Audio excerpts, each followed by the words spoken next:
Peace and welcome to the culture here on the Black Star Network. I'm your host, Farajii. Thank you so much for tuning in and being a part of the conversation. Folks, we got a lot to talk about. First and foremost, let's give you another development in the case of the tragic killing of Jordan Neely, as the ex-Marine has been brought into custody and he has now been charged with manslaughter. We'll talk a little bit about that. Also, let's talk about what's going on in the state of Florida, as they have rejected 35% of social studies textbooks because they included information, key moments of the Black liberation struggle. We'll discuss a little bit about that. And how about this week? It is Mother's Day, but it is Mother's Day madness for restaurants. Have you tried to get a reservation this weekend? Folks, is it worth it to take mom, grandmom, whoever your mom is, take them out in this crazy, crazy time that we're in? And later on, we're going to talk to the owners of a new skincare line for children called Mela Brand, and you don't want to miss that conversation. All right, folks, it's all happening on today's edition of The Culture right here on the Black Star Network. Let's go.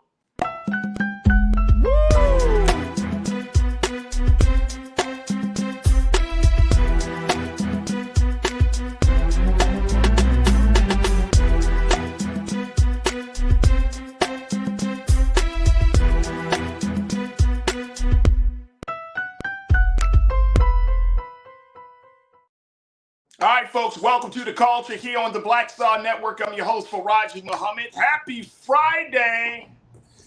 Man, if I had a hand clap sound, Keenan, we got to get one of these sounds, man. Happy Friday.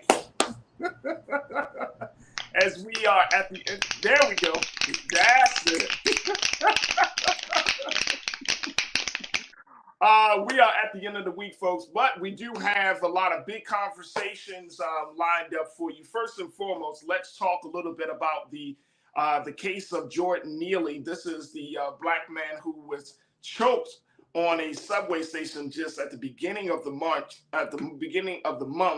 By 24-year-old ex-Marine Daniel Penny. Now, this is a case, of course, that we've been talking about all throughout the week.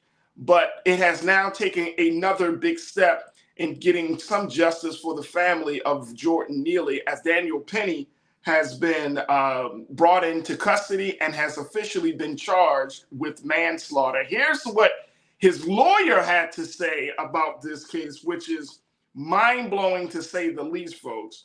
But Mr. Penny did surrender himself to police after days of not being pursued by police, after he was questioned by police on the day of the killing, and essentially let go. But now Penny, he is looking forward to trying to get some resolution. But this is what his attorney had to say about Mr. Penny turning himself in. Take a look at this, folks. This is wild. This is what his lawyer said. Daniel Penny has, quote, has his head held up high and is dealing with the situation with the sort of integrity and honor that is characteristic of who he is and of his honorable service. This is from his attorney, Thomas Kenneth. He said on yesterday, a spokesperson for the Manhattan District Attorney's Office said, "We cannot provide any additional information until he has been arraigned in Manhattan Criminal Court, which is expected to happen today." Penny's attorney said that they are confident he will be fully absolved of any wrongdoing. He risked his own life and safety for the good of his fellow passengers. The unfortunate result was the unintended and unforeseen death of Mr. Neely. And this is coming from Mr. Penny's attorney in a statement that was released yesterday. And the report is from CNN there. Can't make sense of what the hell this attorney is talking about, but let me go to my culture crew member. She is a college advisor and an educator, and she is one of our great culture crew members, my sister Corinna Denise. Corinna, appreciate you. Good to see you this afternoon. How are you? Good to see you too. I'm good. How are you, Farajii? I'm not sure what the hell to make of what Mr. Kenneth said about this situation, saying that his client has held his head up high and that he was honorable in his honorable service, and that he risked his own life and safety for the good of his fellow passengers. If I haven't heard somebody spinning the story, this is a spin for like no other. What is going on? What do you expect? I mean, I know you're not a lawyer, but Not yet. what do you make of this? Um, you know, it's annoying. It's irritating, aggravating, all of those things. I'm really not surprised at the comments that his attorney made. And I think the attorney is right. I think they have every reason to feel confident that he'll be absolved of this, right? Nevertheless, we saw murder. And then also the charges, I believe it's manslaughter. But in my view, it becomes a murder charge when you're actually choking someone. And according to reports, other passengers were like signaling like for him to stop, and he continued. So when you see that you're actually about to cut off someone's oxygen and you feel the life leaving their body, and you still proceed to move forward, in my view, that becomes murder. It wasn't by accident. It becomes intentional. And then something else, Farajii, that I find to be very disturbing is just the headline that, ex-Marine surrenders himself to the police as if they're trying to paint this picture like he's just doing like the noble thing to like, go ahead and surrender. He should have remained in police custody, period. And we know that if the roles were reversed, like these wouldn't be the headlines. And it just feels like they're always lavishing. And, I want to be very careful with my words, all due respect, thank you for your service to everyone who has served this country. But it just seems in situations like this where that is like heightened or elevated to make it seem as if that should automatically absolve them, and that puts him in this position to take on that authoritative stance to say that he was going to defend all the passengers and he risked his life. I guess as a normal New York City subway passenger, if you ride daily, hell, all of us are risking our lives then, because like I said last week, people are on the train all the time, singing, dancing, asking for a variety of things. And most of the time, no one even feels threatened. And, we don't have to escalate matters where you're going to actually kill someone, draw the breath out of your body. There's ways to de escalate situations. And he just took it upon himself to, do what I would look at maybe perhaps a citizen's arrest. But I think they're trying to paint this light and create this narrative and form the public opinion that he was just protecting everyone. But I wouldn't be surprised if he's absolved. I hope not. Thank God he got the charges, but it annoys me that it takes all of the protesting. It takes all of everyone putting stuff out on social media. It shouldn't require that. We saw it on the video and that should be sufficient. And we're just still in a place in this country where even the damn video is just never sufficient. It's not. Well, you know what? It's interesting. I remember talking to a friend of mine, a colleague, years ago, who is a lawyer, a black lawyer, and one of the things I mentioned the same thing. At the time, of course, we saw a rash of these police shootings and killings, and I said, bro, it just doesn't seem like the video situation works. And he said, well, it does. It works in the court of law. It works in those grand jury testimonies. It does work. I mean, it may not work, but it has its place. It has its importance and value, right? And so I was like, that's true, because imagine if the video didn't exist at all. Right. Then you had all of these, conflicting stories. So I think that's the big part about videotaping these things. I just don't want us to get into a space of just only videotaping these things instead of either trying to get somebody to stop these things, or, you know what I mean? Like, there has to be some level of intervention.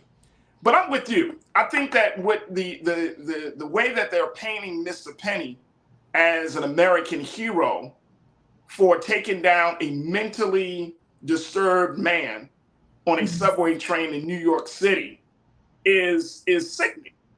I think that it's again, when we talk about mental health, we have always been saying, well, what about mental health? Now that we got the mental health piece right on the table, now the focus shifts away from the man having a mental health crisis to the fact instead of the man who killed him. It's like, oh, well, he shouldn't have had a mental health crisis, therefore he shouldn't have been killed. Right. And it's so sad. It is so sad that they're trying to paint this. Marcus, my brother, you kicking us off this afternoon. My man Marcus Jackson. You said they chose manslaughter because under New York law, murder is defined as the intent to kill. So the prosecutors have to prove that it was his conscious intent to kill him, and that's true. That it always came down, Corinna, to in this case to intention.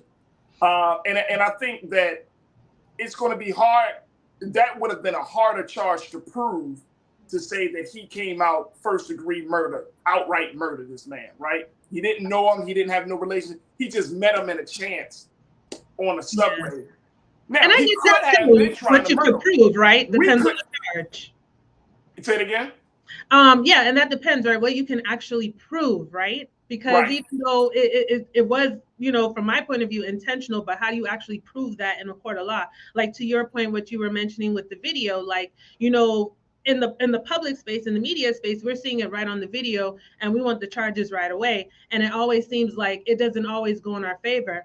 But then circling back to your point when you mentioned, like, but in the court of law, when it's actually being analyzed and broken down by like a jury and the judge and everyone involved in the actual trial, then that's where the video really has relevance and importance, even though from the outside it seems as though it's not enough. I mean, no, it's not enough at all. And I think that one of the other parts of this, it would be interesting to see, because again, we got the reports to say he was down, he was choking Jordan for 15 minutes. So he had his arm around his neck for 15 minutes. To me, that speaks to intent. I Yes. would think. Me too. Marcus, I don't know about. I think that would speak to intent, right? Like, I wonder why they didn't go for the more severe charge. But maybe they wanted something to put it on. But that goes to intent. If you hold somebody, anybody that takes martial arts or any type of self-defense, folks, y'all know that if you take self-defense, once the person becomes unable to, or they no longer serve as a threat to you, that's the end of the game. That's the end of the conflict, right? So you don't keep, it's like, if you're a boxer, you don't keep punching your opponent while he's laying, or like while he's, Right. laying down on the ground and all of that. You don't keep doing it. Like once that knockout blow is given, then that's it. Same thing here. Yeah. And A at, person at, at a doesn't have to glance, be seeing the choked video, for 15 Farajii. minutes. Huh? Say it Yeah. again. Um, and Mr. Penny, he almost had a sinister look on his face, in my view, when I saw still shots of the video. He almost had like a really sinister look on his face when he had Jordan Neely in the chokehold. Like as if it was kind of like this Like pleasure he kind of commitment, like gloated. He kind reminiscent of of when we saw with Chauvin and George Floyd, in my yeah, view. yeah, yeah, Yeah. yeah, yeah. If it comes up that Mr. Penny has an issue with black folks, mental health folks, or anything like that, that also can speak to intent. But we will have to see how this whole situation plays out, because it's too many gray areas for me. And if they charge him with manslaughter, he might get a slap on the wrist. Yeah. He might just get a slap on the wrist. And that's the part about this that concerns me the most. They say, oh, he gave himself up. His lawyers trying to paint Hmm. a picture of him in the court of public Yeah. opinion. At the end of the day, they probably give him a slap on the wrist and tell him to leave town. Hmm. Hmm. You Yeah. know, and there will be no real justice for Jordan Neely, because regardless of what he said, how much he screamed, that man did not deserve to die. And All one right, quick side go ahead. note, Faraji, real quick, it's just the Yeah. college counselor in me. I also read in reports that Mr. Penny is currently pursuing a degree in architecture in New York City. I'm not sure which college he's enrolled in, but I'm just curious as to how this will affect his educational studies, because usually in these circumstances, students could be expelled, or it could hinder their education process. So I wonder how they're going to take that into account, considering everything that's happening right now. So I think that'll also be interesting to see how that will pan out for him, if that's going to affect his educational path.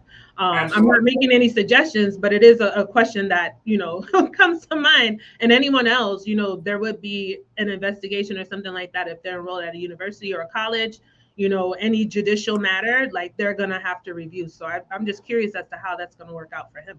Absolutely, absolutely. Very quickly, David, you said there was proof in the video. Shouldn't be hard to prove. One of the bystanders said, "Stop! You were going to kill him," and he continued.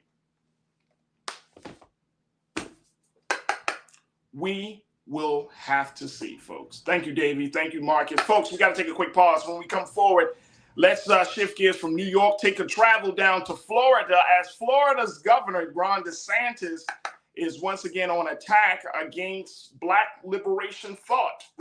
I'm going to share with you the story that the New York Tampa Bay Times down there talked about, how now Florida schools have rejected some social studies texts simply because they wanted to omit certain elements of the Black liberation struggle. We're going to share with you the details, get Corinna and your thoughts on it. So stay with us. It's The Culture here on the Black Star Network.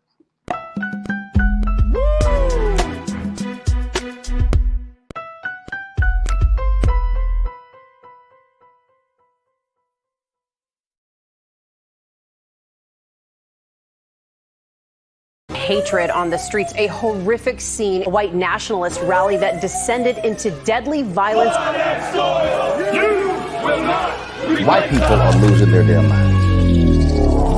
As an angry pro-Trump mob storms the U.S. Capitol, we've seen We're about to see the rise of what I call white minority resistance. We have seen white folks in this country who simply cannot tolerate Black folks voting. I think what we're seeing is the inevitable result of violent denial. This is part of American history. Every time that people of color have made progress, whether real or symbolic, there has been what Carol Anderson at Emory University calls white rage as a backlash. This is the rise of the Proud Boys and the Boogaloo Boys. America, there's going to be more of this. Here's all the Proud Boys, guys. This country is getting increasingly racist in its behaviors and its attitudes because of the fear of white people. The fear that they're taking our jobs, they're taking our resources, they're taking our women. This is white fear.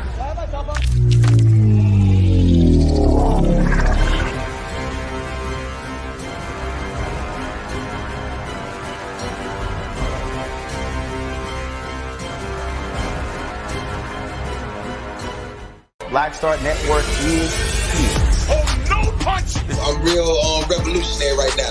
Thank you for being the voice of Black America. All momentum we have now, we have to keep this going. The video looks phenomenal. See, this difference between Black Star Network and Black-owned media and something like CNN. You can't be Black-owned media and be scared. It's time to be smart. Bring your eyeballs home. You dig?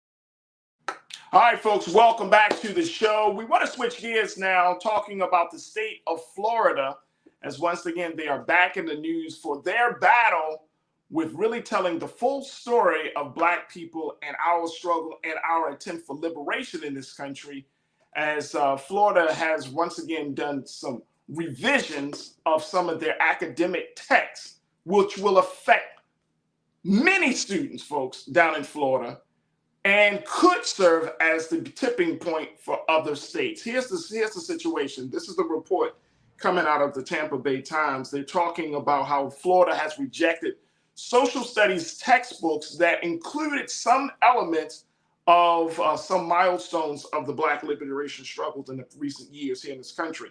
The Florida Department of Education announced Tuesday of this week it has rejected 35% of the social studies textbooks submitted by publishers a year after a messy math book adoption cycle. The social studies books were expected to be more contentious than the math ones, as their topics are potentially more divisive in the current political climate. Florida has banned the teaching of several ideas, including the notion that, quote, equality of treatment under the law is not a sufficient condition to achieve justice. Critics argue that the state is attempting to whitewash history. Officials offered several examples of passages they have rejected, including one headline, "New Calls for Social Justice in a Middle School Textbook." The passage discussed the start of the Black Lives Matter movement in 2013 and the murder of George Floyd by Minneapolis police in 2020. It was removed from the book, according to the department. Let me get my education official. Let me bring her in, Corinna Denise, because this is your home. This is what they likes to do. I can't deal with this. I can't deal with your governor and your state down there. I really can't, Corinna. I can't deal with this guy. He's taking out big milestones of our struggle, of the history of America. Yeah. And not even seeing it and not even understanding it. And this is a real threat. I'm telling you, folks, and crew, I want your take on this.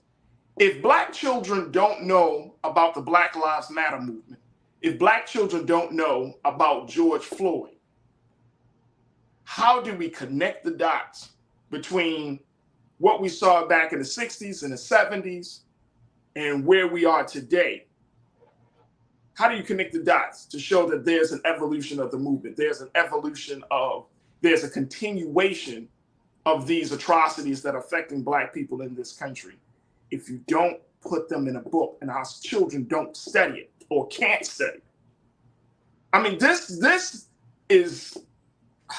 Well, you know what, Farajii? I'm going to push back a little. I think DeSantis does understand it. I think he understands that it is necessary for him to, dumb our children down per se, and to intentionally take out these absolutely necessary pieces of history, right? It's American history. And this just makes me think, if we continue this pattern here in Florida, which we're seeing being modeled in a lot of states across the entire country, and if we don't take the helm and really collectively make a change, a few years from now, I can only imagine January 6, 2021 will be incorrectly documented in the history books. And it will be shown as, oh, it was a patriotic day, much like how when we were in school, the illusion of the Civil War, that it was all about states' rights when it was really about the wicked, evil business of slavery, So it's like, thing after thing. Last year it was the math textbooks, now it's social studies. I was even reading another article by NPR News that about 66 out of 101 submissions of social study texts were approved, but then only after many of them made corrections and revisions as requested by the state of Florida. Wow. So you can only imagine all the scrutiny that publishers are under, and if they get through, they're not even submitting their actual material, much like we've seen with the AP African American Studies course, right? With College Board, all the back and forth with the revisions. So this is going to continue, but I think what's also important, I think this also shines a magnifying glass as to how important it is for us to be teaching our children history. We have to get back to the village. Village is church, home at the dining room table in the evening, having conversations as a family to, again, fill in the gaps of what history isn't being taught, and to make sure that whatever your child is learning in school is being taught correctly, right? Kind of filling in the gaps. So I hope this, although this is tragic and unfortunate, I hope this will be the impetus for us to realize that we need to take the time to read and study texts more on our own too, and have these conversations with our students, right? To actually study and learn more than just, I love documentaries, I love movies, but there's nothing like actually studying texts and written books to actually get that wealth of information from scholars who have been documenting our history. But yeah, we have to start pushing back, because soon enough, we're on a trajectory where we can see this across this entire nation, and it's just a matter of time. So it's like, what are we going to do? Are we going to put a stop to it, or we're going to keep tolerating it? And I know it's got to be bold. It's got to be bold. It's got to be a bold, decisive move. We can't be tepid. We can't be walking around it. We can't act as if it's eggshells. It's got to be bold. Look, I'm gonna share with you my thoughts, and Willie, I want to address the point that you brought up, brother, because that's what Willie said, and how I'm going to respond is the very reason why we're seeing something very dangerous happening, folks. We're gonna take another quick pause. When we come forward, let's have more conversation about Florida State rejecting social studies textbooks because they mention Black Lives Matter and George Floyd being killed. What? Stay with us. The conversation continues here on The Culture on the Black Star Network.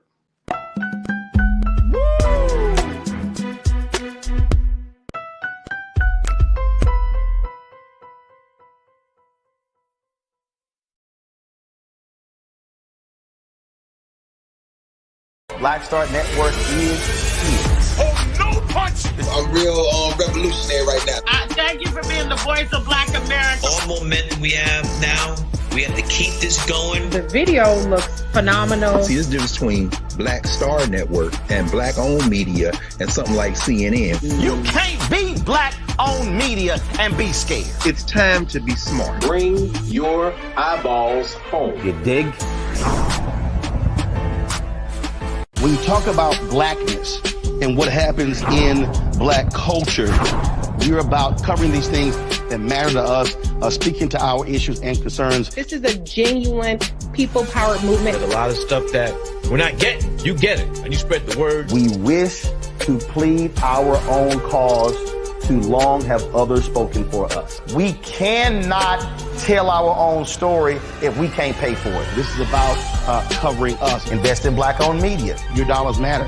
We don't have to keep asking them to cover our stuff. So please support us in what we do, folks. We want to hit 2,000 people, $50 this month, raise $100,000. We're behind 100,000, so we want to hit that. Y'all money makes this possible. Checks and money orders go to P.O. Box 57196, Washington, D.C. 20037-0196. The Cash App is $RM Unfiltered. PayPal is R Martin Unfiltered. Venmo is RM Unfiltered. Zelle is roland@rolandsmartin.com.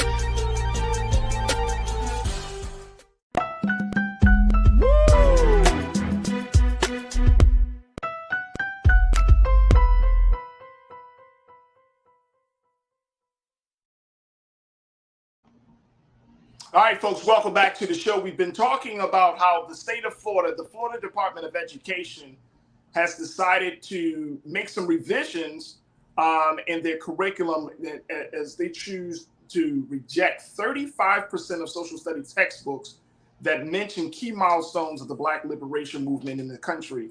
They wanted to reject textbooks that mention Black Lives Matter being started in 2013. This is recent stuff, folks. And they wanted to forget that they did not want it to be mentioned that George Floyd was killed back in 2020, kicking off a summer of protests and what some would call a racial reckoning. Yeah. So apparently, let's not just talk about those things because it didn't matter. It didn't happen. Folks, this is happening in Florida in 2023. And I'm going to just say it like this. If you're Black and you live in Florida, I mean, you got some very, very serious decisions to make. If the school systems that your children are a part of, your nieces or nephews, grandchildren or grandchildren are part of, they don't want to mention things that actually happen because they don't agree with the politics. Very, very slippery and dangerous slope and precedence that's being made here. Let's go back to Culture Crew member and college advisor and educator, Corinna Denise. Corinna, there are two things I wanted to mention around this. Willie brings it up. My guy, Willie Frazier, you brought this up, brother. You said, and I'm going to go back to your take on this. You said, I really hope DeSantis runs for president so he gives up the governorship. This is a wake-up call, and he will fight, and we will fight this authoritarian regime. Can I add to that real quick, Farajii? I'm sorry to like. I just want to let Willie know something though. I wonder if it's the same thing on our mind, but I think it might be correct. I just want to. I'm looking down quickly because I want to make sure I don't misspeak. I got some notes here. Okay, so a lot of folks may have heard that Florida had another voter suppression bill that passed through it was SB 750, HB 767. So basically, a few things covered in this bill Third-party voter registration organizations must now apply to register voters every single election cycle. So like any nonprofit, any on the ground, maybe where you see folks out, you can just go up and register to vote. They have an additional rule that they need to follow. They have to apply each election cycle. First-time Florida voters to vote in person, if they don't have a verified social security card, driver's license, or ID card, they're not going to be able to vote. Elections police have been expanded. They have expanded authority to investigate and prosecute election alleged violations. And we all know, like, we had no election hiccups in Florida. In fact, he won the state even in the last election. Well, I'm speaking of the election of 2020 with Biden Trump. So like it was just political theater, raise people's emotions or whatnot for their base. Another thing is third-party voter registration organization that collects voter registration applications. They have to provide a receipt to each applicant. Each person handling voter registration applications, they cannot be convicted of a felony, and they have to be a U.S. citizen. Okay. And then here's another one. They raised the amount of fines assessed to third-party voter organizations to $250,000. That's an increase from $249,000 from 2021. Okay. Now here's the final kicker, right? So what they also added to this specific bill is basically, I guess we can say it's like a clause where any Florida elected official who's currently in office, they do not have to officially resign to pursue the presidency or the vice presidency. So with that being said, this bill recently passed. So now this pretty much clears the pathway for DeSantis to run for president. So we knew that he was going to run for president, but my take is that he's been delaying the official announcement and waiting for this bill to actually pass. The Florida legislative session ended last week, Friday, May 5th. So I anticipate after he did his his little world tour and he visited specific states important for electoral college and the presidential vote or whatnot, he's probably going to officially announce sometime maybe this summer, maybe the end of the month, I don't know. But I think soon after the legislative session had ended and this bill had passed. So that kind of pretty much clears the way because, and here's the thing too, how confident are you really about winning the presidency if you have to make sure you secure your job you have now? Because you're afraid that if you lose, that you won't be able to come back into the governor's house. But that's so they're changing the rules for him. See, that's the point, Corinna, and that's the point. I mean, when you talk about that vote, I think that is crazy. The fact that he has that the legislature, approved this provision, which allows him to run without resigning, whereas before the law was to resign to run. They call it a resign to run statute. Right. So he can run, Willie, and not lose his job, bro. Yeah. He can run. Now, all states, now that might be the case for, the resign to run might be the thing for a lot of the states around. But he was able to tell the Florida lawmakers, look, man, I need y'all to secure this situation. He got Florida on lock, Willie. Locked down. It is absolutely insane. It is crazy. And Florida has become the new Republican hub. Remember, it was like Texas. It was Texas last year. Now it's Florida. Texas, real heavy. No, but it's been Texas for years because of the Bushes. It's been Texas for years because of the Bushes, right? Well, we had a Bush here too now. Right. Jeb Bush was our governor at some point. Jeb Bush, exactly. Right. Y'all were the hanging chads people back when Gore was running against him. But the fact is that he actually has locked it in for him to be in power for some time. Yeah. And that's the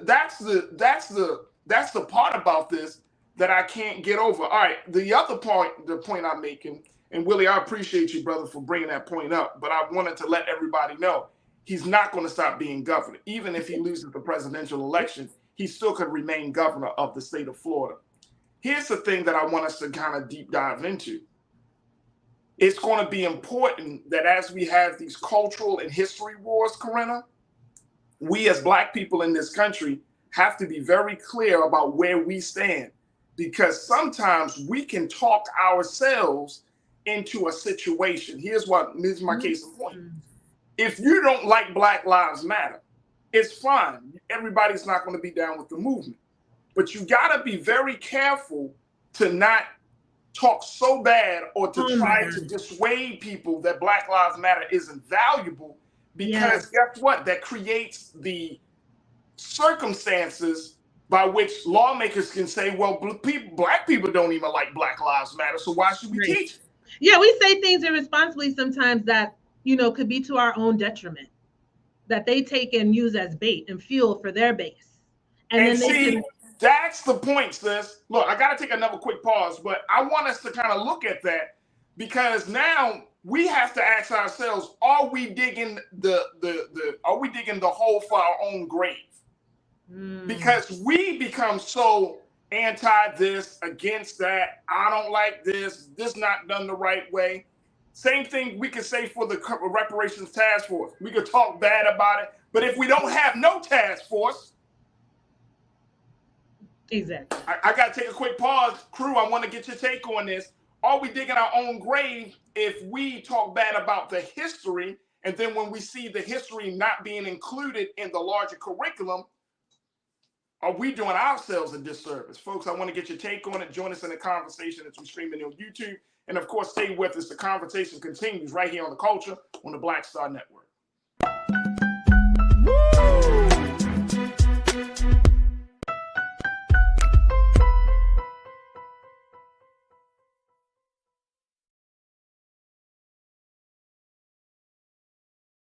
Hi, I'm Dr. Jackie Hood Martin, and I have a question for you. Ever feel as if your life is teetering and the weight and pressure of the world is consistently on your shoulders? Well, let me tell you, living a balanced life isn't easy. Join me each Tuesday on Black Star Network for A Balanced Life with Dr. Jackie. We'll laugh together, cry together, pull ourselves together, and cheer each other on. So join me for new shows each Tuesday on Black Star Network, A Balanced Life with Dr. Jackie.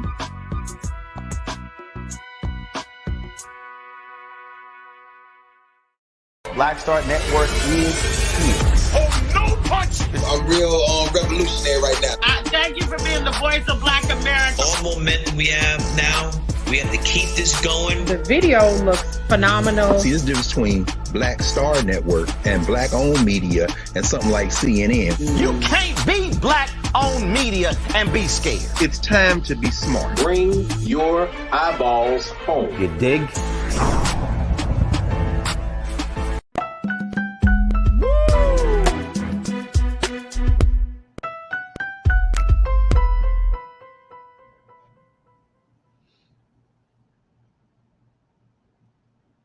All right, folks, welcome back to the show. We've been talking about what's going on in the state of Florida. The Department of Education has decided to reject some text that includes Black Lives Matter and the killing of George Floyd as part of the overall agenda, their political agenda, to not use to get their students to think about the nuances and the largest and the latest in the movement for social justice. And so we're asking that question of how should we respond to that, as Florida Governor Ron DeSantis has been leading the way, the cultural charge against Black history, to make sure it is not being taught. Corinna, I have to say, though, I'm very concerned about Black students in the state of Florida because they're not getting, I personally have family down there, nieces and nephews and other young people that are down there.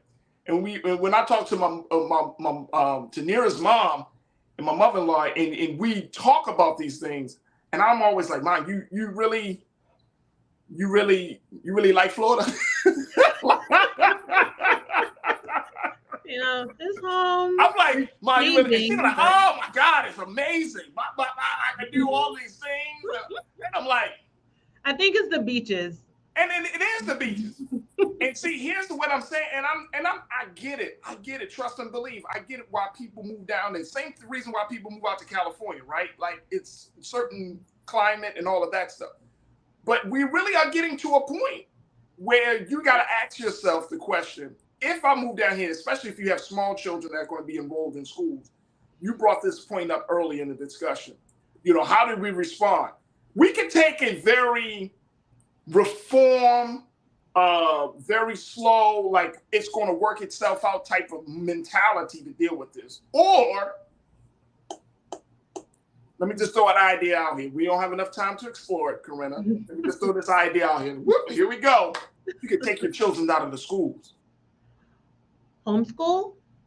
If you go to homeschool, if you invest in curriculum or you know, more culturally centered curriculum for Black students, for Latino students and Hispanic students. Like if you find that your school, if you find that your child's school, and I'm talking about for Florida residents, if you find that your child's school is not teaching them the basic things, we're not talking about this. Davey brings up this point. Davey, you bring up an excellent point, brother.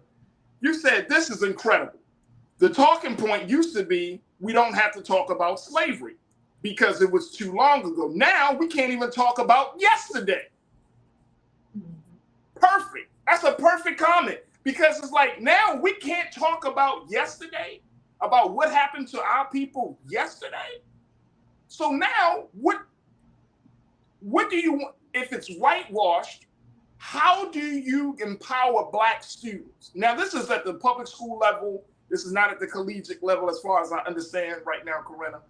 But how do you empower Black students? How do you empower any group of students if they have this very, very skewed and racist view of the world around them? And how does that add to one's you know, sense of self and not add to one's sense of inferiority? And I'm speaking of for Black students, right? It's like Black parents, I think there's going to have to be some serious decisions made. Do you agree? Would you put your child in a school knowing that they're not going to get a very full history? They're not going to be taught slavery. Oh, no, they definitely not going to be taught that, except in the narrative of what, that white people ruled over Black people? You know, Farajii, I think homeschool could be an option, but then we also have to be realistic. A lot of parents and families, that might not be a feasible option for them, right? So that's the other part. You know, so then how do we support those students and those families, right? So all of these things kind of come up. And then it depends on too, like where you go to school. Just quickly, I'll share, and I think I might have shared on the show before, like I'm kind of like that little mid-September baby. I didn't make the September 1st cutoff to go into kindergarten on time, and at least for the public school, but so I went to private school, kindergarten and first grade, and I went to an all-Black private school. It's called Rainbow Academy, and then it changed it to Rainbow Preparatory. And I loved that school so much. It taught me so much about Black history. I remember writing book report on like Shaka Zulu, learning about Ida B. Wells, like all these great people who I never learned about again. Like once I got into regular public school, elementary school in like second grade. Like, of course, they mentioned Dr. Martin Luther King, I Have a Dream, but none of those other folks, right? So I say all that to say, I would hope, and I like to think a lot of those schools like that still exist. It's just about, you know, seeking and finding them out. But I think also in the meantime, while we're going through these horrendous transitionings and erasing like important history, what are we doing to supplement in the meantime while we're fighting back so that our students and our kids are back on the history, right? So I feel like we need to fill in the gaps. So again, back to, you know, what are we doing? Like, are we having a family night? Let's review this. Let's visit the library this weekend. Let's go to this museum. Let's learn about this. What are we doing in church? What are we doing in our organizations in the meantime to fill in the gaps? Because I think that's so important, because while we're fighting back about the history being taken out, we can't forget that for the time being, they're not being taught the history. So we don't want so much time to elapse that we're not, you know, having these conversations with our kids, at least in the meantime, until hopefully, God willing, we can get what we need to be told about our history back into those textbooks. But I think regardless, Farajii, and I keep saying this, even if we weren't going through this right now, I think it's still imperative that we always fill in the gaps. We always speak to our kids. We always speak to students and their families, like, what are you learning, and kind of making sure that it's being taught correctly, right? Because we know there's always been a history of it being taught incorrectly, even when it was in school. And it's just getting worse. And like, to the point, we can't even speak about yesterday now. But you know what? They're going to have a hard time trying to eliminate talking about yesterday, because guess what? These kids have access to what now? Smartphones, social media, everything. Well, but see, here's the thing, though. I agree with that. I just see that you still need a context. You still need to, you know what I mean? Like, you still need a foundation by which a child feels like they want that. Oh. If a parent doesn't know about what happened yesterday, let alone what happened 400 plus years ago, they're not going to, feed the desire, that same desire to the child in a sense. That child is not going to be like, oh, mom, dad, auntie, uncle, tell me what happened, because your parents don't know. It's never been brought up in a conversation. They're not going to be inquisitive about that. And to me, this is a war. Sounds like a war strategy. If you're teaching babies, if you don't teach the babies the full history, especially Black children, because we already know the complexities and difficulties and challenges that Black children, as we have been in the system, right, for years. Now you're adding this. This takes things to a whole different space. It's one thing that I remember growing up in schools, like the big conversation about curriculum was that we didn't see enough Black faces. Now the conversation is, and we taught very little on slavery, but now the conversation is we can't even talk. Like, we can't even mention stuff that is literally happening outside of our doors yesterday. What else you want to take out? School shootings because you don't want people to talking about gun control? I'm glad you brought that up. Because you know what I'm saying? When does it end? That's the problem. We don't know when does it end. They're so focused on changing all of the curriculum, right? But to hell with school safety, right? But Corinna, this is the thing. They're focused on changing on school safety because they know that any movement, it starts with the babies. It does not start with adults. It starts with children. The movement starts with teaching children a certain way to think. That's what we saw with Marcus Garvey. Any Black leader of substance always had an educational component to their program, to their agenda, right? Because adults, we already have been conditioned. We have already been, quote unquote, brainwashed in some respect. But you got to start raising babies. So you might see this happening now in 2023, but it might not manifest itself for another 10 years. Yeah. Or it may not manifest itself for another 5 years. You know what I mean? Sometime down the road. So that's the thing. But here's the other piece as we have this conversation. The other piece is that as Black folks, we cannot put ourselves in a position where we decide that our history isn't important. Right. If we start to downplay our own history, it weakens the stance that we can take against those who don't want to admit to our history. Right. And knowledge is power. That's the part for me.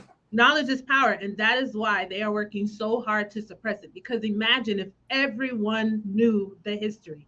Everyone. We would move so differently. We probably have a lot of the legislation that we need, that we demand, that we require. I think our voting electorate would look different, right? We wouldn't have to be pushing and explaining and dissecting and analyzing time and time again why the vote is so important. It's because we don't know history. And now we're at a point now where they want to make sure even very recent history, like you said, Farajii, it's just coming up this month, 3 years since the murder of George Floyd, and they don't even want to discuss that. Students should be talking about world news and events and current events in school. And it sounds like that's going to be eliminated as well, because they don't want them to be well versed in that history. It develops ideas, they create informed opinions, and they'll start to push back against the narratives that they are trying to create. Right. They're working so hard to do this. But yeah, this is going to be a domino effect. So it's going to be a huge domino effect. We got to push back. Here's huge domino effect. My guy, Young Sikh, you checked in. Freedom schools, something similar to Black Panthers and Hebrew schools. Kids still need to know how to navigate social situations. And this America, use public schools and supplement it. Freedom schools. I remember there's a pastor in Baltimore who started a freedom school. My brother, Pastor Heber Brown III, he did a freedom school out of his church. And he went back to that old tradition that we saw, that freedom schools did come out of the faith institutions. So to Young Sik's point, that may need to happen. But again, if black folks don't, first thing, if black folks don't know that this is happening, or black folks don't care that this is happening, then freedom schools won't come into existence. You see what I'm saying? Like, there has to be, and people often have things that when you hear these type of stories that it takes like thousands and thousands of people. It really doesn't. Change starts from the very small space, right? It starts in the dark. It starts with a very few people. It doesn't start with this big global massive situation. Mm-hmm. So if one or two communities to say, look, we're going to use our church on a Saturday and we're going to start a freedom school because we're starting to see that the government, in cities across this country, black churches are more prevalent. They're just as prevalent as damn liquor stores, right? In some of your urban cities. And with urban cities where black folks are, if freedom schools can be worked out of those churches, just imagine the domino effect. What church doesn't want to talk about, they call it, what's that liberation theology? What church wouldn't want to share that with the next generation of black children?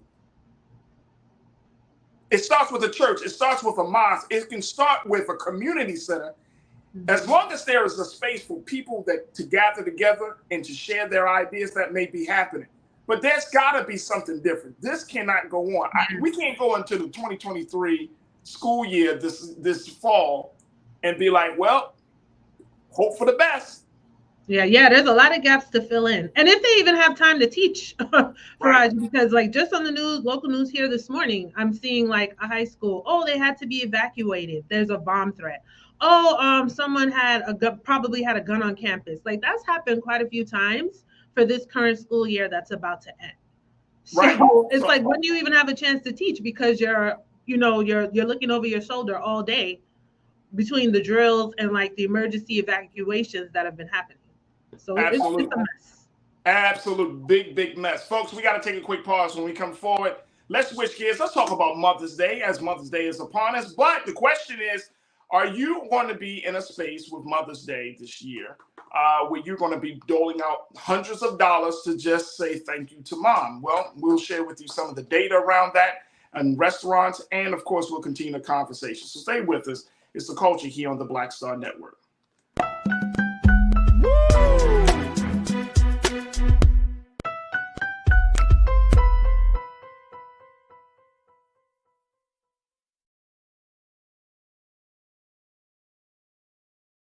Folks, Black Star Network is here.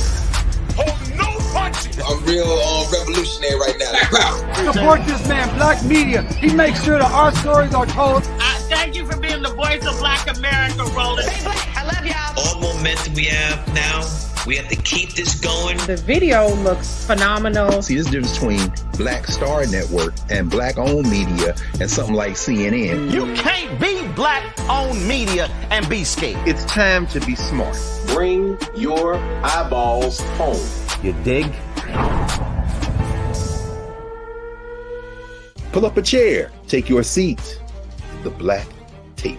With me, Dr. Greg Carr, here on the Black Star Network. Every week, we'll take a deeper dive into the world we're living in. Join the conversation only on the Black Star Network. Hi, I'm Dr. Jackie Hood Martin, and I have a question for you. Ever feel as if your life is teetering and the weight and pressure of the world is consistently on your shoulders? Well, let me tell you, living a balanced life isn't easy. Join me each Tuesday on Black Star Network for A Balanced Life with Dr. Jackie. We're all impacted by the culture, whether we know it or not. From politics to music and entertainment, it's a huge part of our lives, and we're going to talk about it every day right here on The Culture with me, Farajii Muhammad, only on the Black Star Network. I'm Deborah Owens, America's Wealth Coach, and my new show, Get Wealthy, focuses on the things that your financial advisor and bank isn't telling you, but you absolutely need to know. So watch Get Wealthy on the Black Star Network.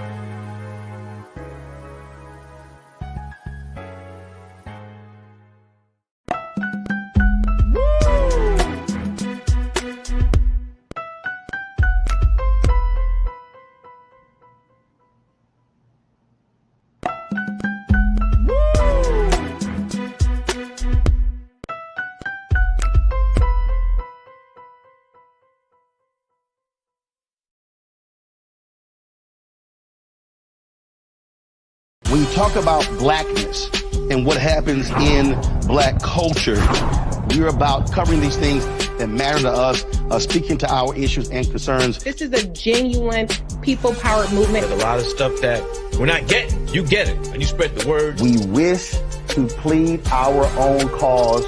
Too long have others spoken for us. We cannot tell our own story if we can't pay for it. This is about covering us. Invest in black-owned media. Your dollars matter. We don't have to keep asking them to cover our stuff. So please support us in what we do, folks. We want to hit 2,000 people, $50 this month, raise $100,000. We're behind 100,000, so we want to hit that. Y'all money makes this possible. Checks and money orders go to P.O. Box 57196, Washington, D.C. 20037-0196. The Cash App is $RM Unfiltered. PayPal is R Martin Unfiltered. Venmo is RM Unfiltered. Zelle is roland@rolandsmartin.com.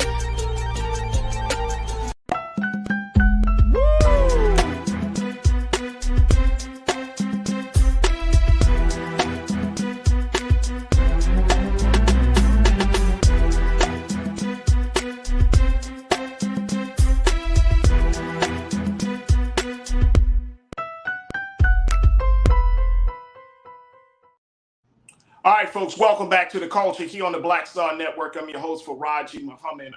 We have been having a great conversation about what's been going on with the Florida Department of Education, talking about schools. I do want to talk about Mother's Day, but I'm seeing some comments, and I feel like, Corinna, we probably need to just explore this discussion a little bit more, because a lot of the crew is sharing some of their sentiments around this issue of what's going on in Florida.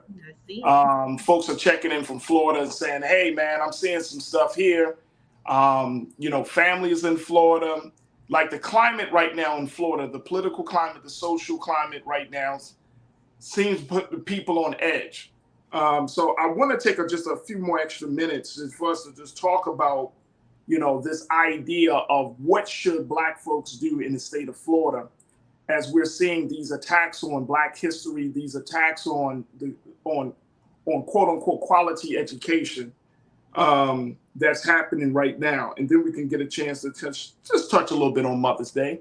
But let me go back to something that I'm seeing folks talk about. Karen, my sister, you said this is very disturbing. Are there other cultures also removed from Florida social studies, or only Black culture? And so, Corinne, I want to get your take on that. And Karen, thank you, sis.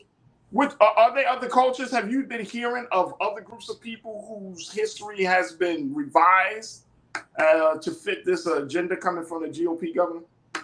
Ooh, Karen, sis, that's a good question. I honestly cannot speak to that because I don't want to speak accurately.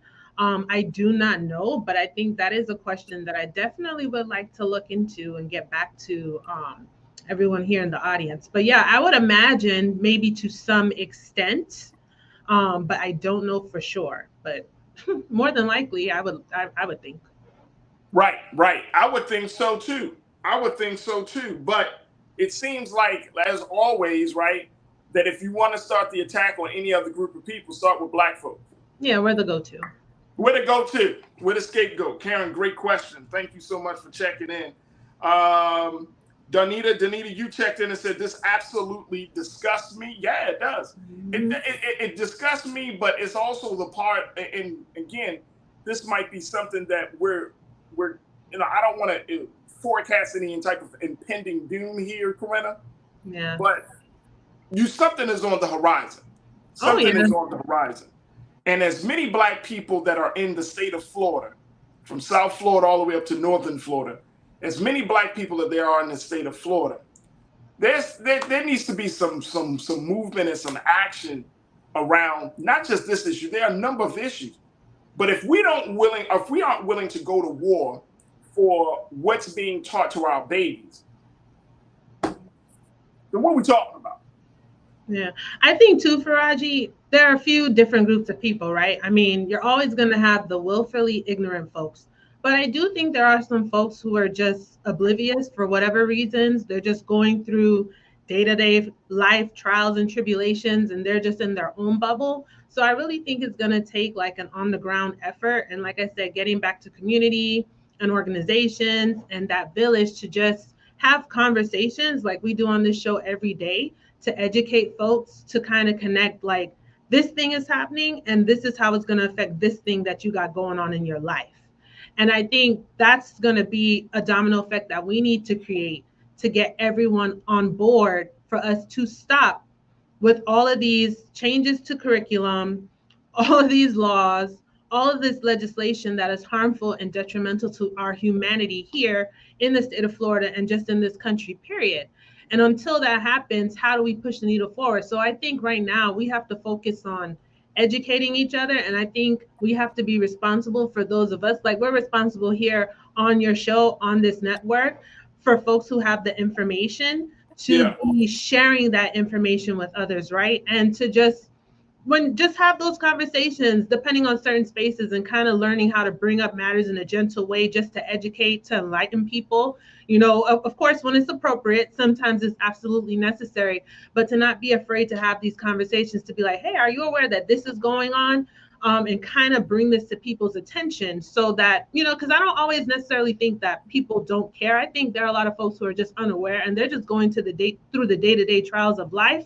And that's what they're laser focused on and not paying attention to all the things that are falling apart around them. But I think if it's brought to their attention, like this is important and this is affecting your life, you're going through, but you didn't even know that this was happening and it's affecting you, then they will be on board. They will care. And that's how we're going to build and mobilize people to understand what's happening, to put a stop to it. I think, and I would agree. I would wholeheartedly agree. I think that people, you know, to put yourself is one thing that you, as an activist, as I've been doing this for years, like you do sacrifice a part of your time. You sacrifice your time away from your family, your personal time. You sacrifice your energy. You sacrifice whatever skills you bring to the cause that you're fighting on behalf of. So you give and give and give. And so I think that that's the part about, you know, what we're seeing there. I don't think a lot of everybody can't do this work. Everybody can't be on the front lines. And I totally understand it and get it. But the time that we're living in this country is going to have to compel us that we can't operate the same way we did 10, 15, 25, 30 years ago. I agree. The time is just too serious. Yeah, it's way too serious. It's just too critical for us to just say, all right, well, you know, they'll work it out. Or, you know what I mean? Like, as long as we just do this and that. And I see a lot of people in the chat and the part of the crew that say, look, this is the importance of voting. Yeah, but this is not voting, because these things, we could say, okay, when is DeSantis? I think he was just elected last year, if I'm not mistaken. Yeah, he was just reelected last year. He just reelected last year, so that was 2022. That means his term doesn't end until 2026. So do you wait, 3 years? No, well, we don't wait, but we have to organize and wake people up. You organize on that front, but I'm saying, like, for these next 2 years, well, let's break it down even smaller. For the next 2 years, this year for the school system, and then the year 2024 for that school system, and possibly for 2025 school system.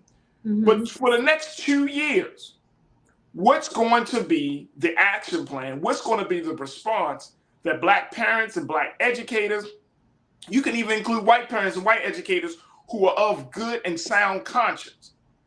Right. But what's going to be the response to this level of attack on history?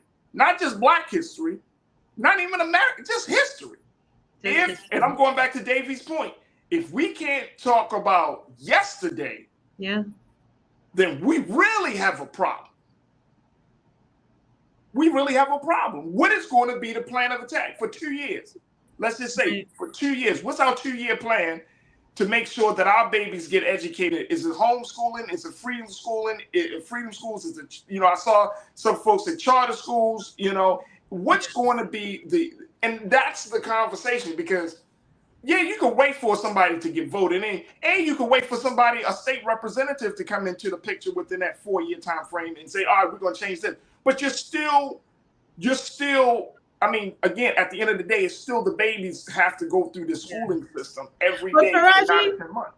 I hear you. But I honestly think right now in Florida and like many of the other states like Texas, like Hot Wheels was just reelected, we're in an unfortunate position, because a lot of the foolishness we're going through right now, it didn't have to be this way. We didn't have to see another fatal shooting in Texas in that outlet mall, but they put Hot Wheels ass right back in office. It didn't have to be this way. The same with Florida. It didn't have to be this way. Now, earlier to a point we made in the show, I wonder if some folks thought that, oh, okay, well, DeSantis got back in, but he wants to run for president. So maybe, at that point, then he won't come back to the governor's office. Now folks know that that's not the case, right? Like, no, they changed the law so that he could come back to the governor's office if he doesn't win president, right? So we got a lot of educating to do, but we could push back. And I think there's always going to have to be people to keep up the momentum to push back. But particularly here in the Florida legislature, there is a super major majority. Okay, like Democrats don't even have like half in like the Senate or the state house. So we can push back, but nothing is going to change simply because they have the numbers. The only way it's going to change, and I think that's why Culture Crew members in the chat are alluding to the importance of the vote, is at the ballot box, because we should have fired Satan and we should have fired Hot Wheels. Now we have to deal with 4 more years of them in the damn governor's house and a whole bunch of stuff that we're gonna have to backtrack. There's no way to undo it. How do you undo it when they have the numbers? We have a minority voting for the majority. No, I agree with that. We didn't show up. I agree with that. I totally agree with that. And we gotta take a quick pause, but I think Sandy W, you brought up this excellent point. You said this doesn't need a lot of funding because in my community I have a major college. The major colleges, those educators are willing to donate time for Farajii. No one has asked the people with the skills and knowledge to do it. And that may be an alternative. Point, Sandy. Say it again. I'm saying to Sandy, that's a great point. That's a great point. Like somebody should do a call to action or all call and say, hey, if you are a Black educator or if you are an educator that understands the culture, however you want to word it, but if you're a Black educator, we need you to come into the communities. You want to give back, you have the time, you see what's happening, come into the neighborhoods, come into the communities, and we'll set up, these, various time frames. We'll set up these special courses and things. And I think we gotta think outside the box. And people might say, "Oh man, that's small time," but trust and believe. This is how the civil rights movement got so big, because it was community efforts that were multiplied and magnified to the point they created the movement. Yes. If you gotta start somewhere, folks. And I think that's the part. Like we got to get out of our own way. We got to stop diminishing the efforts of some Black people because they don't share the same politics as us. We will create we will dig our own grave if we don't start thinking outside the box and keeping our mouths closed when it comes to how we present information. I'm tired of Black folks backbiting. I'm tired of Black folks talking quickly, bad about Farajii, I know we gotta go to break, but just quickly, I think it's from like even the time of like with Dr. King and the civil rights movement, we always where we always have disagreement about the tactics, but usually our end goal is something that we have in common, like our liberation as a people. So I hope, to your point, even though we don't always agree on the way to get there, that will never diminish our commitment to getting there and achieving the goal. Great point. I hope people take on that same mentality as well. Folks, we got to take a quick pause. When we come back, more of the culture right here on the Black Star Network.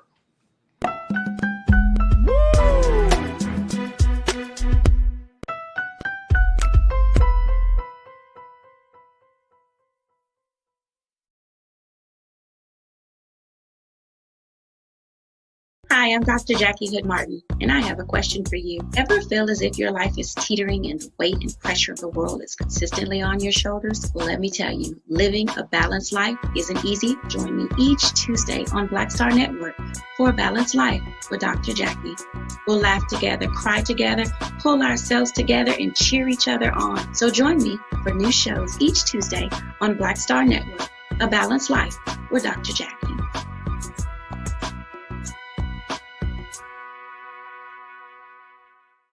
Black Star Network is here.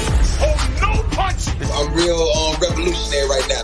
Thank you for being the voice of Black America. All momentum we have now, we have to keep this going. The video looks phenomenal. See, this difference between Black Star Network and black-owned media and something like CNN. You can't be black-owned media and be scared. It's time to be smart. Bring your eyeballs home. You dig?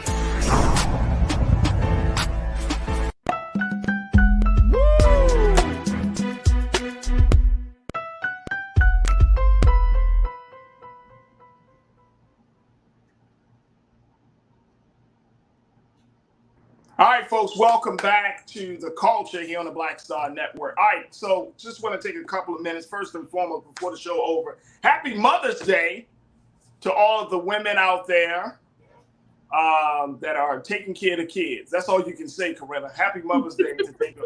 If you're taking care of some kids, I don't care what capacity, and you are affecting their lives in a very, very big and positive way, you a mother. That's right. Can we say that? Yes, of course. Because some people, they get technical. They be like, well, technically the mother, if you're taking care of somebody's kids. Yeah, it doesn't have to be the biological. Whether it's your own or somebody else's. Of course. That's why it takes a village to raise a child. So the Right. village should be acknowledged. Yes, happy Mother's Day. Happy Mother's Day. All right, real quick, before we get our very special guest to come through. Did you know that Mother's Day is one of the most profitable days of the year for the restaurant industry? Outside of Mother's Day is number 2. What do you think the first holiday is for the restaurant industry? Thanksgiving. Some people don't like to cook at home. They want to go out. You could see. This is a generational thing. This is generational right there. You're like Thanksgiving. Who goes out to eat for Thanksgiving? Some people do. I don't, but no, actually Valentine's Day. Oh, okay. Well, you said holiday. Valentine's Day is the number 1 day for restaurants. All right. So people love to take it out for Valentine's Day. But here's the thing, folks. You may find that Mother's Day is Mother's Day madness for restaurants. This is the situation that we're seeing all across the country. I had to make some reservations. Let me tell you, when it gets to a week out from Mother's Day, I start like hyperventilating because I'm like, oh my God. Oh my God. Hope you made your reservations. Oh no, I made it. It's a dope place too. It's a dope. I'm a foodie and a tourist. So, I love to eat. But yes, absolutely. Well, it looks like that just something I thought this was very interesting, that the restaurant industry is trying to brace for what they consider to be Mother's Day weekend, which is, they say, is going to be the biggest weekend since the restaurant industry since the pandemic, because people weren't going out in 2020, 2021, still some things in 2022. They're saying that this one may be major, and that people's tastes are changing. Their appetites are changing. They are going to be asking for more food, more wine, and all types of things. But here's the big kicker, that folks are spending more money on dinner. They're forecasting that folks will be spending more money on dinner for this weekend than any other time. So you're talking about, at least they're saying the average cost might be $100 per person. $100 per person. Oh, wow. Hey, Mom, what you eating? You can't do that. You can't do that. Even your mother be like, "So, baby, where you taking me?" Be like, "Well, did you eat something before? Did you want like a snack before?" "No, baby, I know. We're going out to dinner." I mean, well, see, I already got it worked out. We're having brunch. But we're not going out. We're doing brunch at like one of my family members' houses, and we're all bringing something. So, that's awesome. We'll bring all the mothers right one time. Let me just share this very quickly, Keenan. Let's go to this quote about Mother's Day. Let me tell you how much money the restaurant industry is expecting to bring in this weekend. Take a look, folks. The National Retail Federation forecasts that Mother's Day spending will reach $35.7 billion this year. Wow. With a record $5.6 billion alone spent on a meal or outing, up 6% from last year. It's the second busiest day in the restaurant business, eclipsed only by Valentine's Day, according to online reservation site Open Table. It's so funny because I actually use Open Table to make my They're always good for reservations. You know what, too? Mother's Day is always on a Sunday. And you know, a lot of folks like to go out to eat after church. And it seems like brunch, particularly, is becoming more and more of a thing. So, brunch is everything. And let me tell you, brunch is everything. As a matter of fact, let me tell you, people are spending buku dollars just for a mimosa nowadays. Yeah. So brunch is everything. So there are a lot of restaurants that are going to be offering like Mother's Day brunches. Actually, they don't want bottomless mimosa. Yes, get mama drunk. Happy Mother's Day. You're welcome, baby. Yeah. My gosh. Yeah.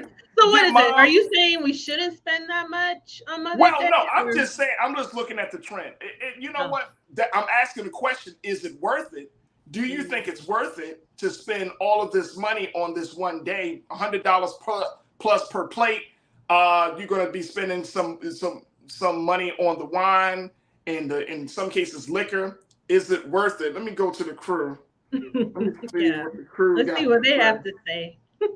People saying, dang, Sandy said, dang, that's a lot of money. Yeah, it's a lot of money. and look, and the crazy part about it, Sandy, you bring it up. You said, I hope they tipping is in proportion to the service. You got to add the tip. Well, it depends on how large your party is too, because if you have a party, usually like if it's like maybe 6 or 8 people, they usually automatically take the tip. Depending on that's the other, and that's very true, because nowadays they'll tip you if you're the party of 1.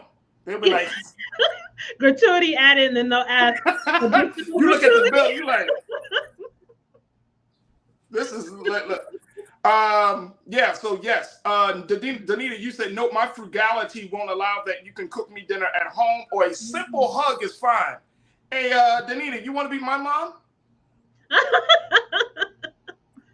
Yeah, I mean, it just depends, right? Like, you can be very creative, and I mean, if you celebrate your mom all year, regardless, I mean, it's just one day, a holiday, and all holidays are made up. Then, you know, I think it's the act of kindness, the thought that counts. So whatever is in your budget.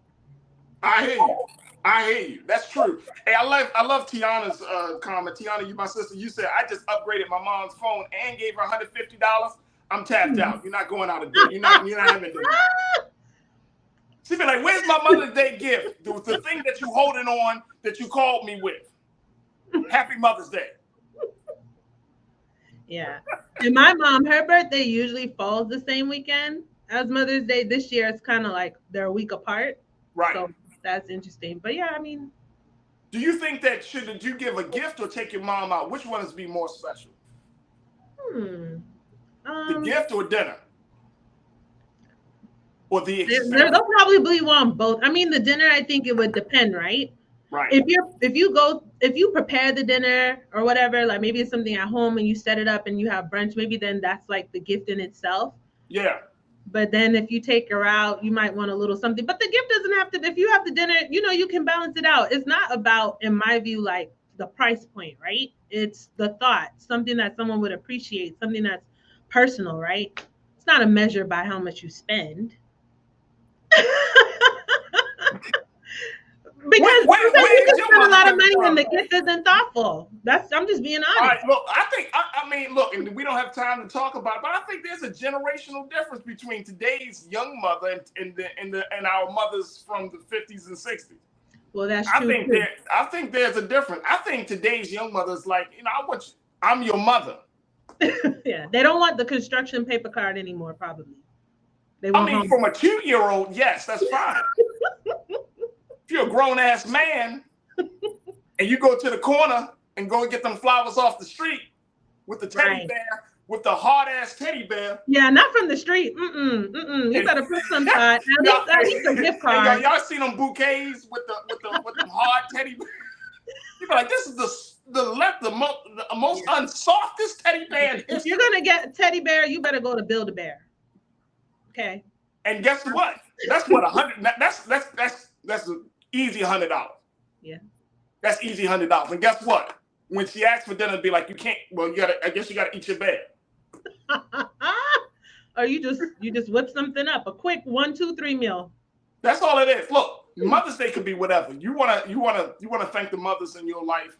Look, do something special for them. Don't let money get into the way, folks. But certainly do something special for them. But I always say, like, now I'm at a place that's like, let's have an experience. Take your mother out to play. The dinners are cool. The gifts are cool too. But if they have a certain experience, that's true. That will be a little bit more paramount than anything else. All right, look, we got to take a quick pause. When we come forward, let's talk about a potential gift. A potential gift may not be for Mother's Day, but it is a great gift. We're going to talk to the folks behind Melon Brand Skincare. This is a brand new Black-owned, Black-operated skincare line for children. Yes, we're going to be checking in with the founder, Miss Patrice Chappelle, and get her take on her story about this fantastic new line. So stay with us. That conversation is up next here on The Culture on the Black Star Network.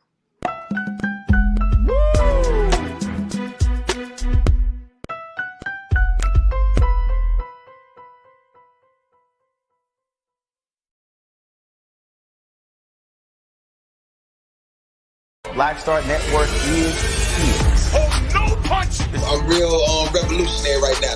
Thank you for being the voice of Black America. All momentum we have now, we have to keep this going. The video looks phenomenal. See, there's a difference between Black Star Network and Black-owned media and something like CNN. You can't be Black-owned media and be scared. It's time to be smart. Bring your eyeballs home. You dig?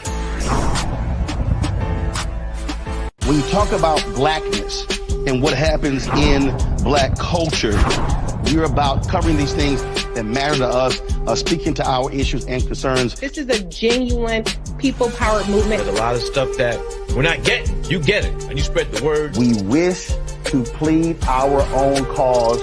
Too long have others spoken for us. We cannot tell our own story if we can't pay for it. This is about covering us. Invest in Black-owned media. Your dollars matter. We don't have to keep asking them to cover our stuff. So please support us in what we do, folks.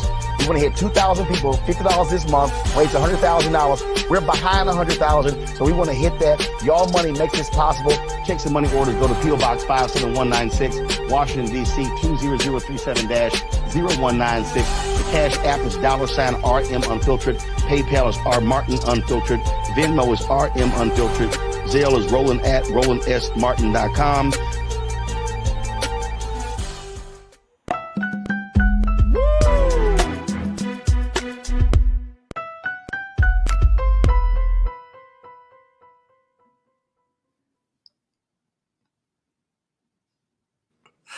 Welcome back to the show, man. Y'all are funny. My man Keenan. We still talking about Mother's Day offline, folks. And folks are like, I'm not taking her out and getting her a gift. It's just too much. It's too much money. Too much, Corinna. Just too much. All right. Let's talk to our special guest here for today. I'm very excited about Melon Brand Skin, which is a Black children skincare line. And this has a very, very powerful story as the sister Patrice Chappelle and her 12-year-old son has decided to join forces to create this very, very special facial product for children. and we welcome her to the airwaves of the culture here on the Black Star Network. Sister Patrice Chappelle. Patrice, good afternoon. How are you this afternoon, sis? I'm well, Farajii. How are you? I'm good. I'm good. First and foremost, Patrice, I want to start this off. Happy Mother's Day. Thank you. What kind of mother are you? Do you mind the gift? Do you want the dinner, or you just what kind of mom are you, Patrice? So I like both, honestly. From my mother, we usually take her out to dinner, and then she's getting flowers this year. So I like both, dinner and gifts. Dinner and gifts. You want to pick the gift, or you want your family to pick the gift for you? They can pick it for me. Will you accept it, though? Yes, most of the time, yes, I will.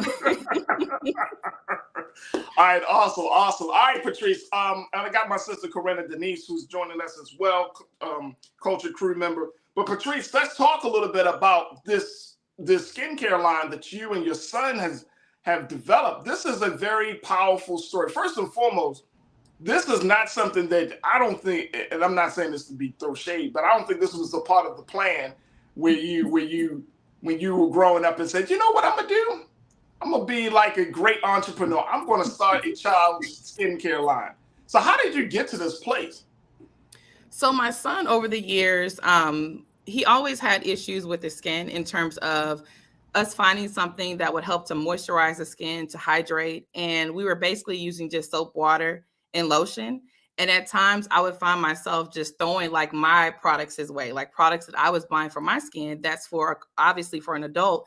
And it wasn't working. So I got to a point where I was like, there's a need, there's a market for a skincare brand and line for children, especially children of color with melanated skin. So I just felt like I would be the one to create that market and put it out there. So whose idea was it? You saw that there was a market for you, but you're in business with your son, right? How old is your son now? He's 12. He's 12. So when y'all sat down, did he say, hey, Mom, you always talk to us about having this kind of self-care routine, but we don't see, like, what can I use as a Black boy? Like, how did that conversation go? Yes, so we actually talked about it. So for his 12th birthday this year, which is in January, instead of us throwing him a party, I gave him $1,200 towards funding this business. Of course, it costs a lot more for the formulations. Wait a minute, hold on, Patrice. Hold on, Patrice. Come on, Patrice. You act like that's a normal thing. Right? Corinna, she act like that's a normal thing. See, like for this 12th year, I gave him a nice stack of cash to start his own empire. And then I must say, I think that's an awesome gift. Come on, $1,200. Teaching him entrepreneurship to, be a start of a line and create generational wealth. Yes, exactly. And when you gave him the money, was this in front of everybody else? Like, no, because I wonder what his friends was like. Yo, your mom gave you $1,200. He was a little bit disappointed, only because, of course, he wanted his party. But I was like, we can always do a 13th party next year for when you turn, become a teenager. And right. You can start your business now, like Corinne said, to start this generational wealth in the family. So after he understood that, he started to gravitate towards that concept and he became excited. And then we got things kind of rolling. I'm becoming excited and I'm more than 12 years old. No, I think that's phenomenal. I think that's absolutely phenomenal. So you gave him this money as a part of his gift. Yes. And you, in turn, you helped him to see the bigger picture. Mm-hmm. Yes. I figured if I put some money in his hand to show him, okay, this is how you start and create something that you can pass along to your children and, of course, my grandchildren, that it would mean more to him versus if I just went ahead and did everything myself and he didn't see and understand the cash flow of how things, go out, how things come in for profit. So I want to keep him, incorporated in the entire system of how we run the business and teach him, how to become an entrepreneur as a kidpreneur. That is awesome.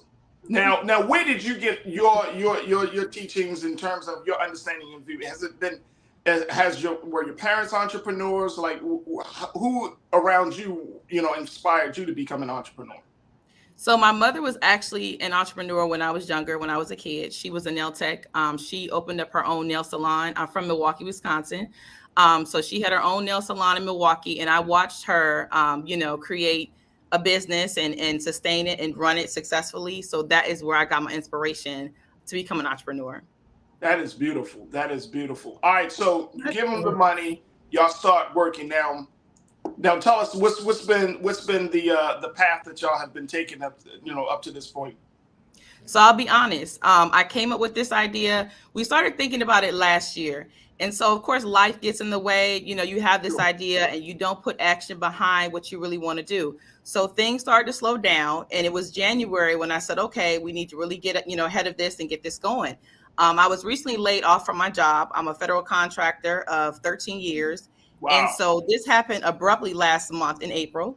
And I was completely shocked because my position was eliminated from the contract that I was supporting. So at that point, I was like, Patrice, it's time to get this thing going. So, I literally jumped on board to get everything going. I, created the name literally last month. I had some names, in mind that I was, toying around with and thinking about. And then Melon Brand Skin just kind of hit and it stuck. And I was like, this is it.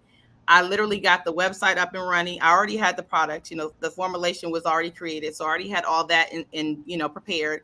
But, it was just me just kind of just sitting on it. And I was like, it's time to really get this out there. It's a need, especially for our Black and brown children. They need something because we always talk about, brushing your teeth, taking your bath, but we hardly ever encourage and empower our kids to take care of their skin. The first thing that people see, which is your face, and just good, proper, healthy hygiene. We don't talk about that when it comes to skincare. So I really want to get that out there and empower our kids to be able to do that. So that way, when they become adults, they're not just learning how to do this skincare regimen. They're learning it now as we're teaching them now. All right, so we got more questions. I want my sister Corinna to join in this discussion as well. We got to take a quick pause. When we come back, folks, we're going to continue to talk to Ms. Patrice Chappelle, serves as one of the co-owners of Melon Brand Skincare, a skincare line for Black children. There it is. Look how beautiful. Look at the little girl's beautiful. The site is beautiful. And certainly we'll get more details about this fantastic product for you and your family. Stay with us. It's The Culture here on the Black Star Network.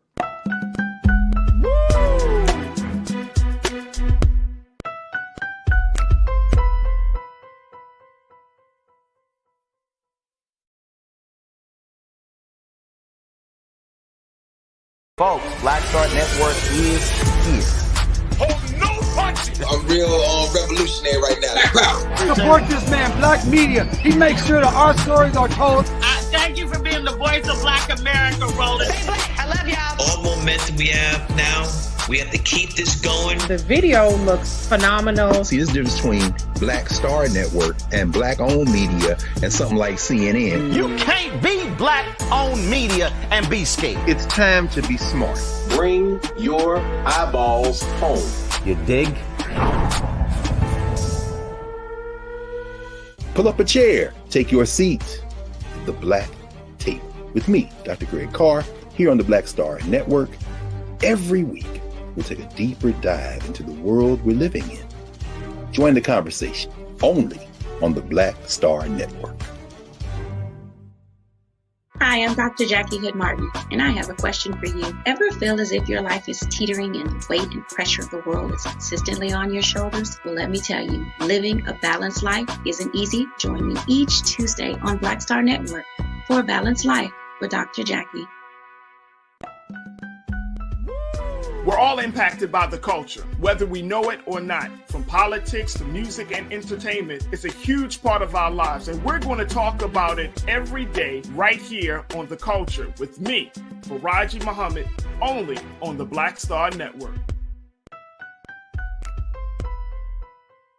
I'm Deborah Owens, America's Wealth Coach, and my new show, Get Wealthy, focuses on the things that your financial advisor and bank isn't telling you, but you absolutely need to know.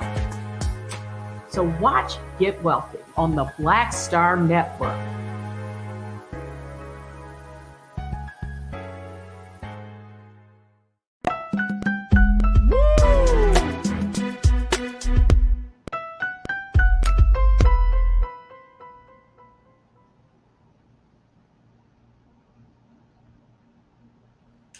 folks, welcome back to the show. We've been talking to the co-founder of Melon Brand Skincare, a child skincare line for Black children.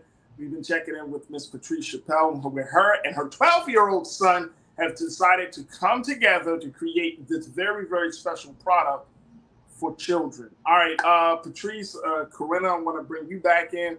So Patrice, there are a couple of things that I heard in your story that I think that we should know. One is that, you know, not only did you drop the seed in your son's mind that he should start a business and become an entrepreneur, but you had the resources to do that.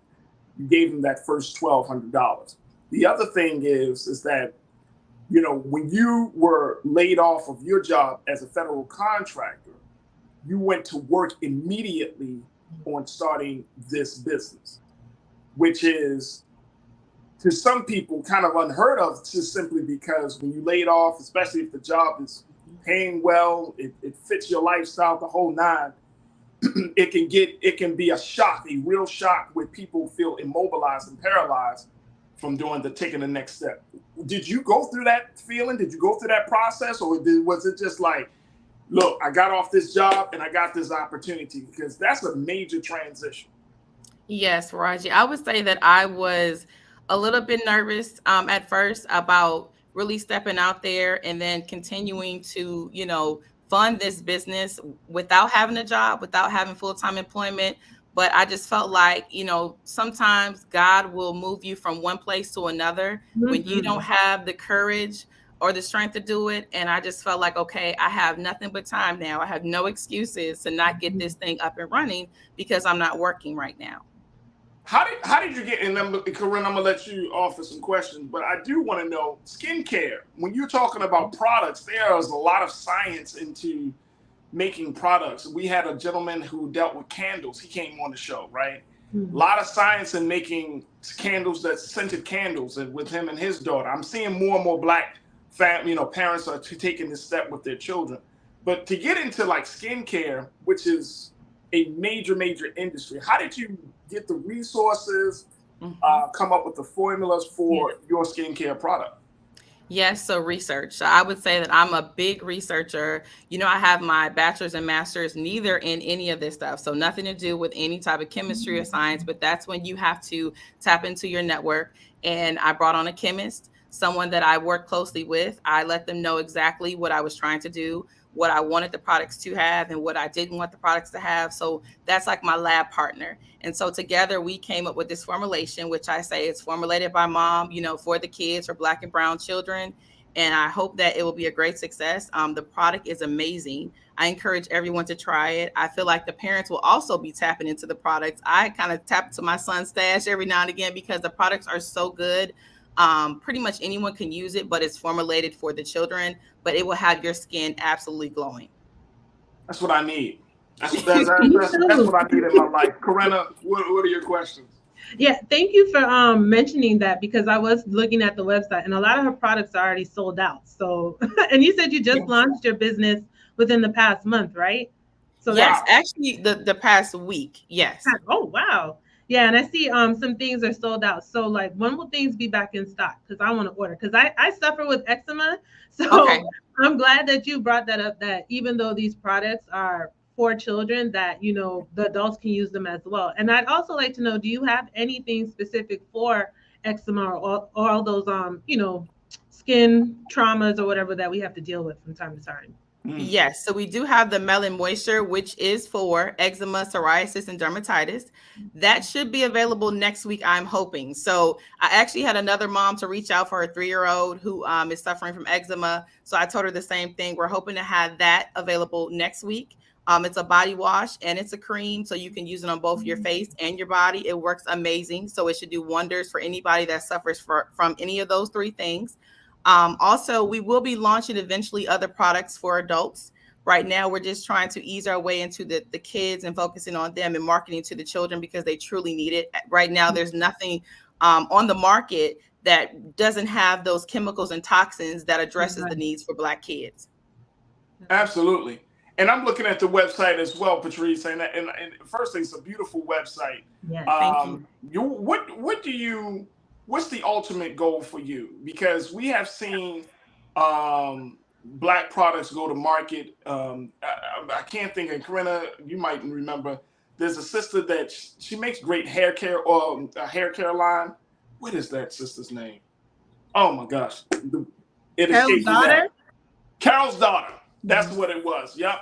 Carol's daughter. We've seen, products like Carol's daughter go to market.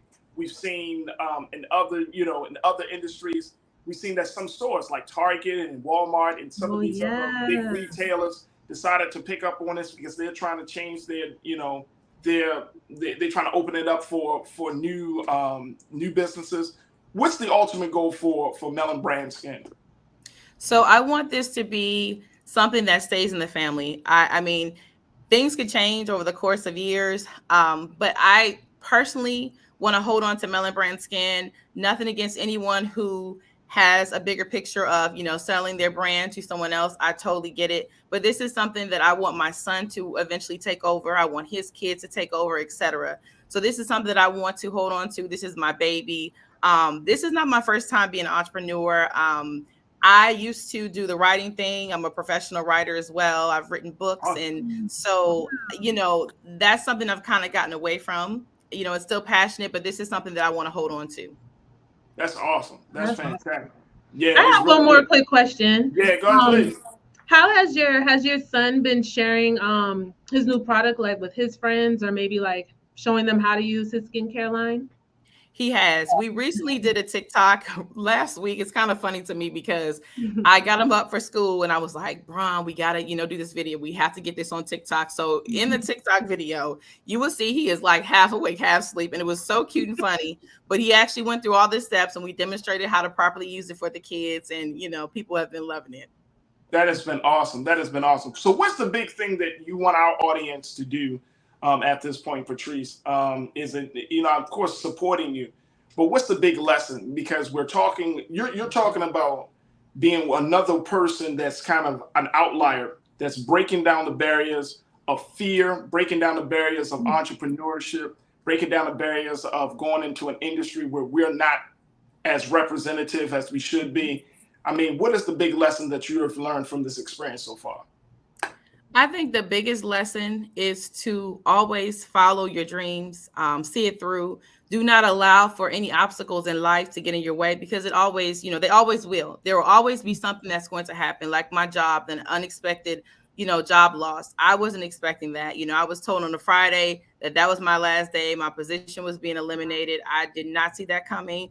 I was already, kind of, looking at getting Melon Brand. At the time, it wasn't even Melon Brand. It was a different name I had created, but I was looking at getting it launched, but just not that quickly. I was stalling. So just always follow your dreams. When things happen, do not get discouraged. Just continue to stay uplifted. And if you need a support system, make sure that you always have people in your corner that can, back you and just always encourage you.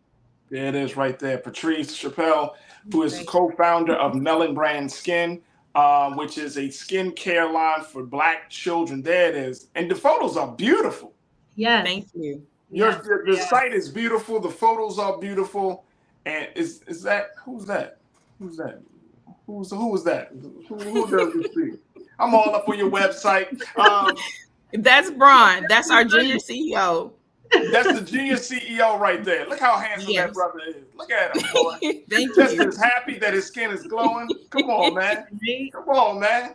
I hear that. Look, Patrice, we thank you so much. And, this is a wonderful example and a great model for what we can do for ourselves and for our children. And so I just can't thank you enough. And congratulations on launching this. And, we hope and pray that you stay successful. Anything you want to say in terms of how people can get in touch with you on social media or any other platform?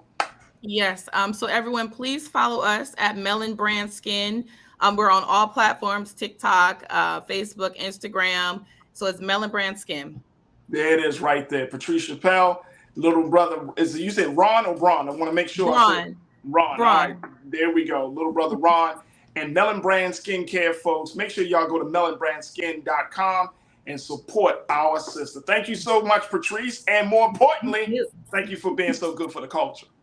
Thank you so much, Farajii. Thank you. Absolutely. You're welcome. You're welcome. Corinna, That looks like our time has been very, very well spent for a Friday. Not a bad set of conversations, Corinna. Every time you come on, stuff just falls into place. I know. We always round out the weekend or the week, right? That's it. That's it. Hey, look, any final words you want to share with the crew or all of our watchers here today, Corinna? Just real quick, crew. You probably see this behind me, the scholarship plug. This is a nonprofit organization here in Broward County, Florida, where they're based.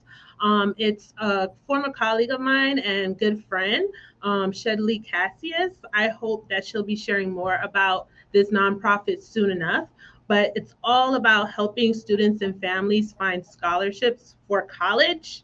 And pretty much the theme is to get paid to go to college. There are a lot of scholarships out here that students and families aren't aware of. So with this nonprofit, we're trying to change that trajectory. I actually sit on the board for Scholarship Plug. So college counselor and me, we also do presentations for college, financial aid, scholarships, the college admissions process, still guiding and counseling students. And we also train college counselors and guidance students, guidance counselors rather, on how to do this work. So hope to share more with you guys soon. But the scholarship plug. Yes, thank you for sharing the website, Keenan. I appreciate that. Hey, Corinna, you're doing some excellent work, and more importantly, you're adding to the culture in a big way. So I only just want to say thank you. Thank you. Thank you for joining me on the show. And thank you for doing the great things that you're doing. We appreciate you, Corinna. Thank you. Thank you so much. Have a great weekend. All right, you too. All right, folks, that's going to do it for us. I thank my team, my man Joel Keenan. I thank all my the control room. I thank everybody for making this production for today's show happen. Certainly, I cannot thank you enough. I want to thank Corinna for being our culture crew member, and of course, Patrice Chappelle of Melon Brand Skin. Folks, make sure you go to Black Star Network, do your due diligence, support us as we are continuing to expand the brand here on Black Star Network. Of course, you know, we launched a new show this week with The Frequency, hosted by my sister, Dee Barnes. And guess what? More great programming is coming down the pipe, but we need your support to continue to make it happen. So go to blackstarnetwork.com today, download the app for free, share the content, follow us on all social media platforms, and of course, give. Also follow me, yours truly, Farajii Muhammad. You can find me on Twitter at Farajii. Also, you can find me on Instagram at The Real Farajii. All right, folks, stay tuned. Up next is Roland Martin Unfiltered. As always, never be afraid to challenge what's wrong. Stand for what's right while being yourself in the process. God willing, we will talk on Monday for another exciting edition of The Culture right here on the Black Star Network. Happy Mother's Day, mothers. To all of the mothers out there who are doing the great work, thank you. You are appreciated, and we can't thank you enough. So happy Mother's Day. God willing, we'll reconnect on Monday. Talk to you soon. Peace.